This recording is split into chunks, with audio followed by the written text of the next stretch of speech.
इंडी गठबंधन वाले इस तरह से बातें कर रहे हैं जैसे बिहार में घुसपैठिए है ही नहीं, और घुसपैठिए वाली जो बात कही जा रही है वो हवाबाजी है। कोई हवाबाजी नहीं है बॉस, घुसपैठिए इस देश की सच्चाई है, वोटर लिस्ट में फर्जीवाड़ा इस देश की सच्चाई है। आप मध्य प्रदेश का केस देख लीजिए, मध्य प्रदेश में वोटर लिस्ट के सॉफ्टवेयर में कई पते ऐसे आए, एड्रेस ऐसे आए जहां पर एक ही एड्रेस में 50 से अधिक वोटर दिख रहे हैं। चुनाव आयोग ने ऐसे मामलों की जांच करने और वोटर वेरिफिकेशन के निर्देश दिए। कुछ लोग कह रहे हैं ये फर्जीवाड़ा नहीं है क्योंकि संयुक्त परिवार हो सकता है, ज्वाइंट फैमिली, जिसमें 50-50 लोग हैं। कौन सी ज्वाइंट फैमिली चल रही है बॉस? 50-50 लोग वाली कौन सा ऐसा ज्वाइंट फैमिली चल रहा है? एक ही घर में 50-50 वोटर हैं और एक घर नहीं है। मध्य प्रदेश का पूरा मामला क्या आपको बताता हूं। टाइम्स नाउ नव भारत को चुनाव आयोग से जो दस्तावेज मिले उनके मुताबिक मध्य प्रदेश में 779 ऐसे घर हैं, 779, जहां एक ही एड्रेस पर 50 से अधिक वोटर हैं। 779 ऐसे घर हैं जहां एक एक घर में 50-50 वोटर हैं। ये कौन सी ज्वाइंट फैमिली चल रही है बहुत? 50-50 लोगों वाली, एक दो नहीं, 10 नहीं, 750-800 के करीब 1373 ऐसे एड्रेस हैं जहां एक ही पते पर 40 से ज्यादा वोटर है।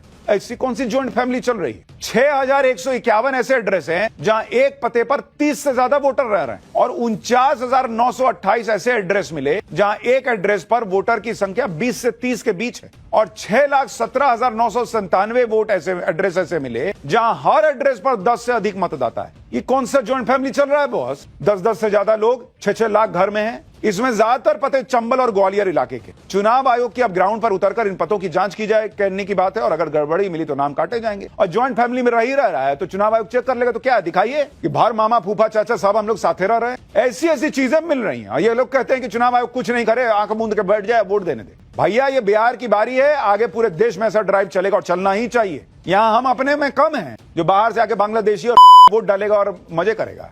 एक राज्य में ही इतना बवाल मचा हुआ है और पूरे देश में वोटर लिस्ट रिवीजन होगा तो सोचिए क्या करेंगे। क्योंकि आप देखिए चुनाव आयोग पर जिस तरह से इंडी गठबंधन भड़क रहा है, उससे तो ऐसा लग रहा है जैसे चुनाव आयोग खुद से ही सही वोटर को घुसपैठिया साबित कर देगा और उनका नाम वोटर लिस्ट से हटा देगा। जबकि हमने आपको बताया था कि अगर चुनाव आयोग किसी का नाम काटता भी है तो उसके पास 2 लेवल पर अपील करने का विकल्प। पहली अपील, संबंधित व्यक्ति डीएम के पास अपील कर सकता है। दूसरी अपील, संबंधित व्यक्ति राज्य के सीईओ यानी चीफ इलेक्टोरल ऑफिसर को अपील कर सकता है। लेकिन इसके बावजूद इंडी गठबंधन चुनाव आयोग को भर भर के सुना रहा है।